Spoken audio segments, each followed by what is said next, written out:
Welcome to German in New York, the podcast about the German-speaking community in New York City. We interview Germans, Austrians, and Swiss about their life and work in the Big Apple. For today's episode, we had the pleasure to interview Julia Puaschunder. She's a researcher at Columbia University and the New School in New York, and Julia has an impressive academic background. She is not only a trained behavioral economist with multiple doctorates in social and economic sciences, as well as natural sciences, she also holds several master's degrees in science, business, public administration, philosophy, and psychology. In our interview, she told us about her research on various facets of responsibility, as well as her new research project on artificial intelligence ethics. Thank you so much for taking the time. So, how does your career path look like up to here? What brought you to New York, and how long have you been here now? So on this contract, I've been in New York since 2014. But overall, in the US, I've been over 10 years by now on different contracts, on different opportunities. But what actually brought me here was coming from Austria, from Vienna, and there I studied business and psychology. And at the postdoc level, I wanted to go abroad and experience a different culture and experience a different research community. And from there on, I got quite nice scholarships, opportunities, and I engaged with different professors here. So first, I came to Cambridge, Massachusetts, and was at Harvard University on a Max Cade Foundation scholarship, which was an amazing opportunity, which I got through the Austrian Academy of Sciences. And then from there, around 2014, I moved to New York. And I'm here since 2014 on a contract in the Inter-University Consortium with appointments at Columbia University, Princeton University, and the New School for Social Research, which has close ties to Germany and very many different German professors, like Professor Willy Semmler, who is there for decades by now and has a vibrant community on climate change, which is partially funded by the DFG and the Fritz Thyssen Foundation. And there we host a climate change speaker series in which we had, over the years, very many vibrant speakers with a focus on German researchers as well. Very cool. So at the moment you are at the Inter-University Consortium at the Columbia University, right? What exactly is an Inter-University Consortium? I've never heard of that. Yes, so I came in as a postdoc. From Europe, I had doctorates in psychology and in business. And then when I entered the contract here in Manhattan, actually a German mentor told me I should look into the Inter-University Consortium of New York, which is a kind of conglomerate of universities in Manhattan and also New Jersey, where once you have an affiliation with one of them, you can also, in kind of a gentleman agreement, enroll yourself into another university. And for me, it was a mind-opening experience. In Manhattan, you have the highest density of universities, and this consortium is the largest in the world. So once you enter one university, you can seek out collaborations with other universities. And what I did is I started at the New School first because they have a very low student-faculty ratio, which I enjoyed working closely with students. And then I started Columbia University about 3 years ago. And currently I'm also then at Princeton University, which is also in the consortium. And I would highly recommend every person who has an interest to come to Manhattan to look into this, because there you have this wide variety and you can really specialize in something that is very unique, that gives you credentials that are unique on the market, that are tailored to your interests, but are also very valuable for the market because you're going to be very refined and very unique in the way your education but also your work experience is set up. Very interesting. So that means that you are not only committed to the research work your university does, but you have a whole network you can reach out to, right? Exactly, and once you tap in, it's as everyone knows in academia, it's kind of a tiny mafia. So once you have your one mentor, he usually tells you and refers you to other professors and tells what nice combinations you could do. And for me, it's very nice because I usually am very ideas driven. So I have an idea and then I find the people that want to work with me on the idea based on the idea. So I don't go for professors and do their research. I usually have an idea and then try to find the professors who want to work with me on the idea. And for me, that was an idea I rolled out in 2016 on mapping climate justice, where I calculate not only the losses of global warming, but also the gains. And there are economic gains from a warming globe. Think of Iceland, think of Russia, where ice is going to be melting and people can become more productive in areas where they were never really successful in producing something because of the coldness. And I calculate this, I mapped it around the globe. And with this project, a professor was first working with me, and then he said and referred to me I should look into other professors. And so I'm doing this since 2016. It has been a very, very vibrant time here in the US. I had the pleasure to present this at the World Bank, at the to IMF researchers, to the National Academy of Sciences. So it attracted a lot of attention, but it was all due thanks to a vibrant community that supported me and that helped me along the way to put the pieces into the puzzle. Mm. So you published numerous books in the past years and also launched various research projects all over the world. Most of them focus on responsibility in the 21st century in its various facets, like corporate social responsibility, intergenerational responsibility. Can you tell us a little more about that? How exactly would you define responsibility in that context? Yes, so this line of research on responsibility is really close to my heart, and I've been doing this over 10 years by now. And for me, what is really fascinating is that we have a lot of codification, we have legal scholars who write about the law, but what responsibility is usually it comes before the law. So once there is an emerging trend or there is a danger on the horizon, usually it starts with people feeling that there's something off. And it is a moral, ethical compass that we all carry in us. And when people start feeling that there is something that needs to be potentially crafted in laws or tackled in public policy making, but responsibility comes first. So for me, my research is always very future-oriented, very focused on what will be the problem in the next 5 years, 10 years, or the next few decades to come. And their responsibility usually kicks in before legislation and public policy is on the horizon. So I started with corporate and financial social responsibility back in 2006, when people said at business schools, this is not of interest at all. And then, of course, we all know that the crisis came, the big recession in 2008, and all of a sudden, a research project that was 2 years before doomed as a failure, I continued it, was all of a sudden in the news, and everyone said we need responsibility, we need to think about social responsibility in financial systems and markets.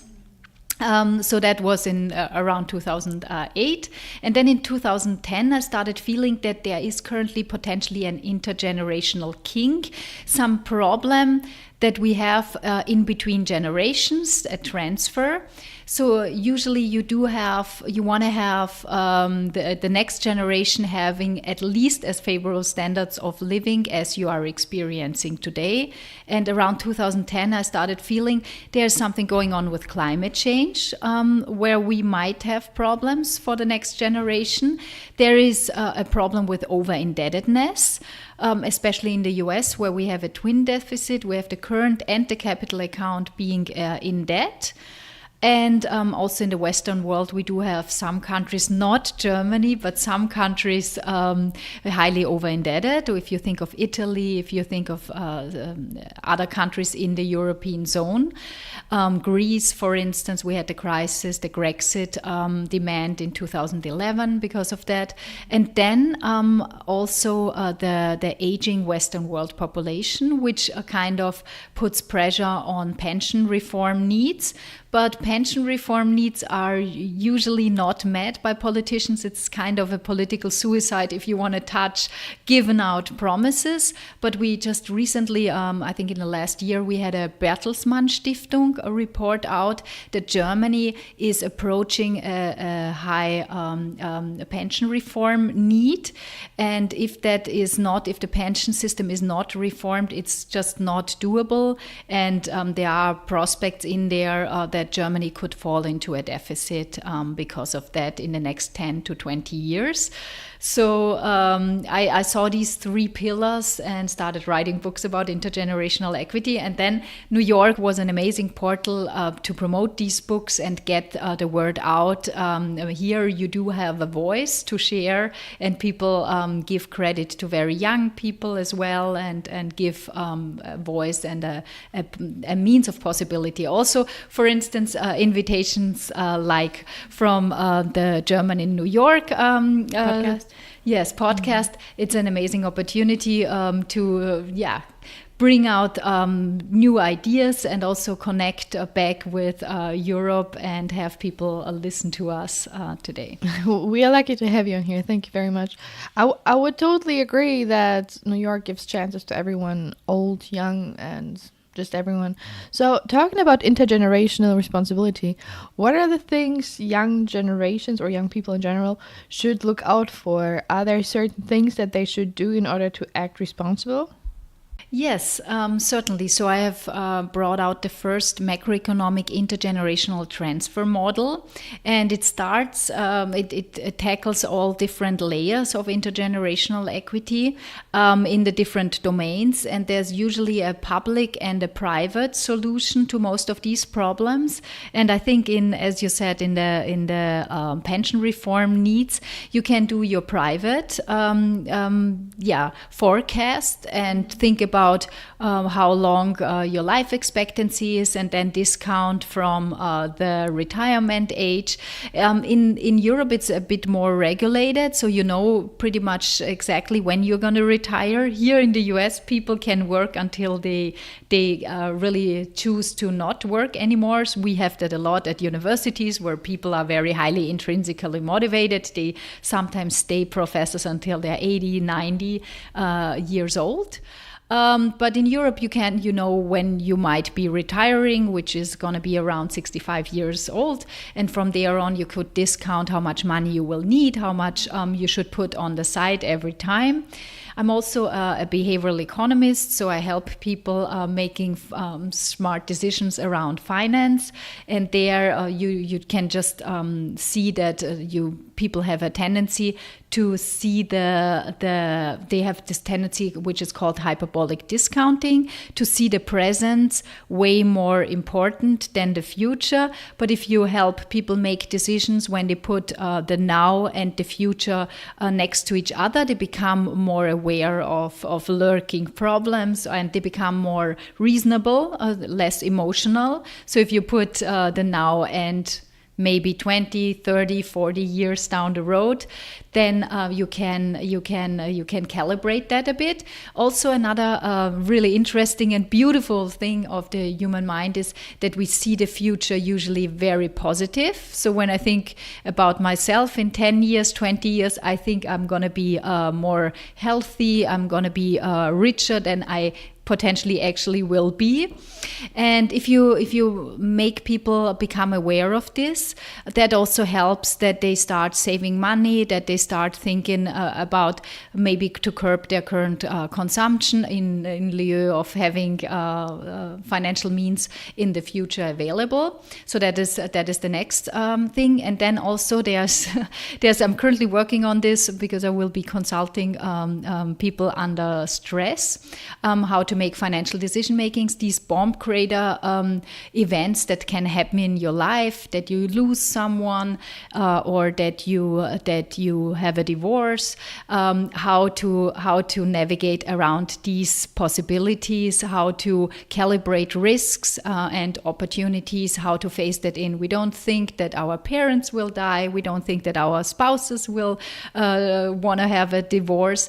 But if you start thinking about it rational, that this could be happening, that you also phase in certain risks and opportunities in this overall calculus on your pension reform.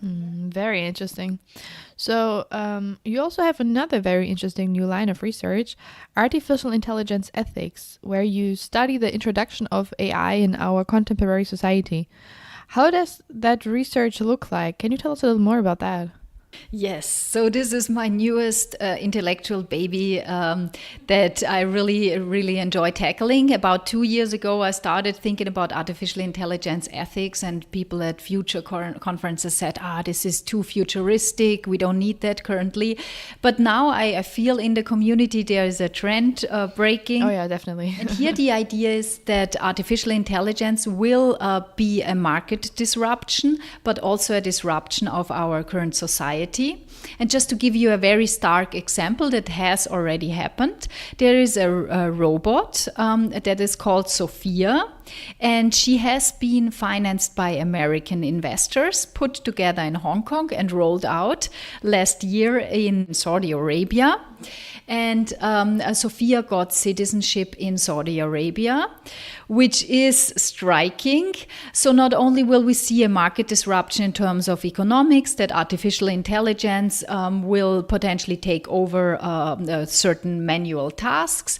And it is currently estimated that about already 28% of the US economy is run by artificial intelligence, by algorithms, by self-checkout cashiers, by the sharing community, the shared economy. So already 1/4 of the economy is pretty much run by these innovations.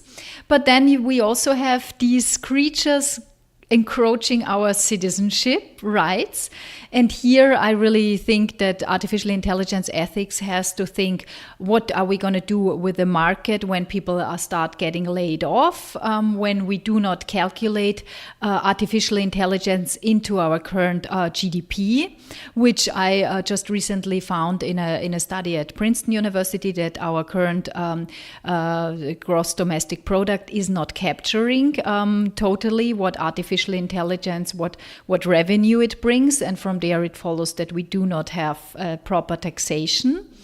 But then also in the citizenship domain, and that really touches on every human being, if you start having robots getting citizenship, you have to rethink about how you want to structure society. Do you really want to have a robo having full citizenship rights in terms of voting rights, in terms of possession, in terms of property rights, in terms of certain human rights, of dignity, of value? Do you really want to have that?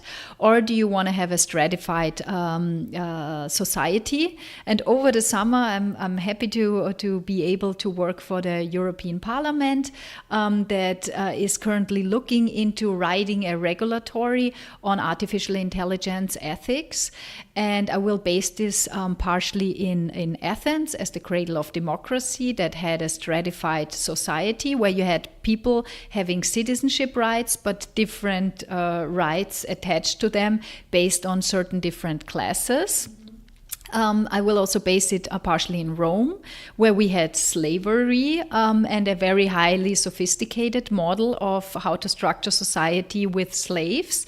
And there are legal scholars that say that robos should be considered as kind of slaves, because then you can reap the benefits, but you do not give them the rights, yes, right? Exactly, the full rights. And then the third part will be based in Paris, where we have the the Code Napoleon, which is a legal, which was the first legal civil code that inspired countries all over the world, in which we had male and female having held citizenship rights, but different ways how to structure property rights and possession for these two. I don't say we should go back in time, but we should potentially address and learn from these societies that were at their time empires, and learn how to potentially structure and guideline artificial intelligence, having on the one hand rights, so we uphold social norms and dignity within society if we have robots running around next to us, but on the other hand to have a diversification and having humanness still being protected as something special and something different than a machine. So you proposed 3 different systems. Do you see a preference or maybe a tendency to one of them? Yes, so I do go to Athens, back to Athens, because I think it is the cradle of democracy, and there you had this beautifully stratified relationship of citizenship, but then different classes of society that were fine with. Some could hold public offices, others could only vote and not hold public offices, and others were completely. And it seemed to be a harmony from what I see in the old sources. Rome, I think, is very interesting for slavery and what happens if a slave commits a crime, if a slave overdoes so slaves could hold money from their masters. What happens if a slave commits a crime and or does a mistake? Who is going to be, and today, so the Roman law, the civil code had a beautiful system, what happens, how you would punish, whom you would punish, how you would enable that people could still trust in their economic relations, but there was no harm if a slave accidentally made a mistake. So usually you would have to, every money that you give to a slave, you would need to book out as expenses already once you give it to the slave, so it was gone, which would ensure that the money would be safe if it would be given to someone else. And so people could trust it. We would still have a vital economy based on trust, which we will need with artificial intelligence. But on the other hand, you would have kind of a protection. So the loss would be at the minute when you give the money away to a slave. And that will become very important in the financial sector, where you have artificial intelligence already encroaching systems. So I have a lot of friends who used to work on Wall Street, and they say artificial intelligence has taken over there already. So many old jobs that physically were done by human beings are currently completely outsourced, and algorithms are just performing. So we will need that for the financial sector. And then the civil code from the Code Napoleon will become very important when you see so robots being next to us, and we potentially start forming a relationship with them. And we already see now with Alexa, the speaking device, that gives you access to information very quickly. We see already that human beings have the tendency, although it's a machine, although it is not a human being, you see that parents want to have their children treat Alexa like a human being and not be aggressive or rude, because you wanna uphold certain norms and social standards. You want to have a social glue, and you do not want to have your children growing up in a mindset that you can torture a machine. Because the machines are expected to become more and more human. We already have halfly human and halfly robo constructions. If you are disabled and you have a robo arm, or consultants are currently using not only Google Glasses but also Google lenses, and they can store information around you 24/7. So you already have these partially human, partially machine-enhanced constructions, and you want to uphold certain dignity and certain social interaction values. You want to uphold that in the entire society to breed a positive social norms and social glue. That is so interesting. A lot of things I've never thought about, actually. So, what is next for you? Do you have any plans for the future?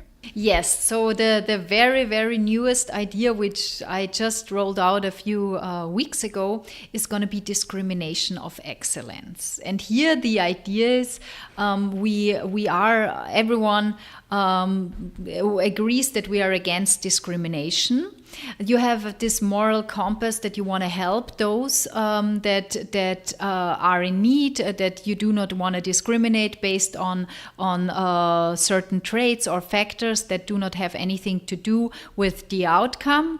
You do not want to jump into conclusions or write someone off because he has this kind of skin color or this kind of age. So the US is a vibrant place and is at the forefront of fighting against discrimination. But, and here is again a very heterodox, very critical perspective on it. We have heaps of information about discrimination of the weaker parts of society. And I give very much credit to this, and this research should definitely continue. But I want to look at the different side of the perspective or of the distribution. You do have very gifted, you have highly intelligent people that might also face discrimination. And there's no writing out on it, but it does occur, especially in academia where no one competes really over finance. A lot is reputation, a lot is limelight, a lot is based on who's getting more attention. And you do have that very often happening, I think, in academia, that people who are just excellent, they have a competitive problem when they are subject to a bias that is not based on their intelligence, but is based on pushing them down for being too good, too excellent, and people putting different reasons ahead and say that there is no social fit, or they do not get the same fair, equal chance as everyone else, and no one has written about it. But I've started presenting it at a conference, and people, it was a really mind-opening experience for many people. And I hardly ever have this at presentations that people come to me afterwards and tell me their personal stories and tell me about their departments and how decisions seem to be at the whim of not merit-based, but they seem to be at the whim of different psychological scenarios that happen around excellence. And I want to shed light at that, and also engage in policy work to push for having a legal foundation on the discrimination of excellence. And just to finish this, I think there's also currently in the legal community a lot about discrimination of excellence. So we had last year test takers suing Harvard University for being discriminated, for not being taken, although they had the highest test scores. They were not taken in because of social fit problems, and they started suing Harvard University. I don't know exactly, it's not in the news these days what happened to this law case, but what is very much in the news is also the conduct around admissions, that not excellence gets its way, which should be at academic institutions and which should be in the US, where we have an embracement of excellence, where we look up to someone who's better in general. But you do have people bribing or trying to find back doors into academic institutions, which of course discredits everyone else who is in that institution, and it discredits the reputation of any academic institution that brags itself to be about excellence, when you have people either paying into it or people being rejected because they were just too good, and people were afraid that they would take something away and put social money in skills front of it. Yeah, that makes sense. This is again very much the opposite of what you usually think talking about discrimination. This is again very heterodox, right? Yes, I got trained here as a behavioral economist with a heterodox spin. And heterodox spin means you're not doing the orthodox way, what everyone else is doing. When I came to the US, I had a very good mentor, one of the most amazing professors I ever had the honor to work for. And he told me I should go for eccentric views. That's the way to become a leader in the field. It might be more risky sometimes, but it is the way that people remember you and that you become the first one to speak out something. And from there, you might become a leader in the field, not by just rewriting what everyone else is saying. So I try to not read too many other people's views anymore, but just to go around, see what's going on in the world, attend amazing conferences like Moving Forward, where we have people from completely different fields telling you completely different views, and get inspired from there, and then just figure it out myself. But with the discrimination of excellence, I feel in the community it is something that a lot of people have thought about, but no one has had the guts or the interest or the possibility to write about this. But I, as an academic, and especially with the scholarship that I'm on, have the possibility to verbalize this in a protected community and way. So in terms of your research, you seem to be at the perfect place. Thinking differently, I always feel like, is part of New York's very eccentric core here. So are you actually able to describe New York in just 3 words based on your own personal experience? Yeah, I would quote you. It is an eccentric place. It is very forward-thinking. So we do not waste our time with too much thinking about the past. But then also, I think it's the city of time and money. People can figure out time and money here. You have other places in the US that are more about relations, but here I think everything, if you look at Times Square, it is about time and money in here. I would completely agree. So what would be your advice to new New Yorkers from a personal perspective regarding living here in New York, as well as in your specific case, an academic perspective? Be always open to new experiences, but also conserve your protected community of Austrians, Germans, Swiss people around here. The longer I'm here, the more I embrace the American culture, but the stronger I also feel connected to my Austrians here in Manhattan. It is a beautiful community.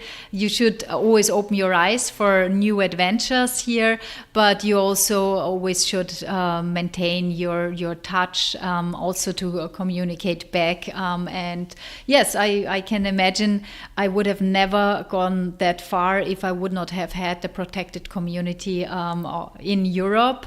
I've rolled out very many things, and I got a lot of scholarships on my way to go to the US. So never forget where you come from, and always know that you have a place to go back to. That is the most beautiful place in the world, I guess.